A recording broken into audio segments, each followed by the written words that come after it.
Alas 5:36 na po ng umaga sa pangalan pa rin ni Kuya Angelo Palmones. Ito po si Yuel Reyes ngayon pong December 2, 2024. Balik trabaho na po tayo. Samantala, pagpopondo naman sa Humanitarian Assistance Warehouse malapit sa EDCA site sa Mindanao, pinapapaspasan. Balita mula kay RH52 Edniel Parosa. Edniel.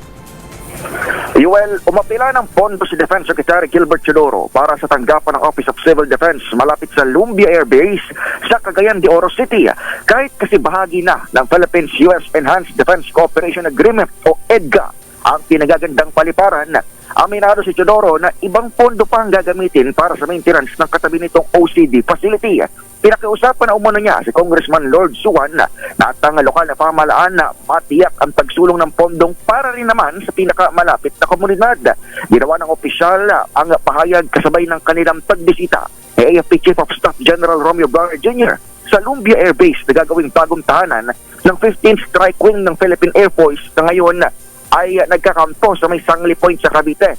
Strategic umano ang lugar sakaling matapos, kaya nakaumam ditong ipwesto ang mga kagamitan ng tropang Amerikano para sa oras na emergency naging sa mga operasyon ng AFP sa Mindanao. Ito si Edniel Parosa, nag-uulat para sa DZRH. Una sa Pilipinas, una sa Pilipino. Maraming salamat, Edniel Parosa.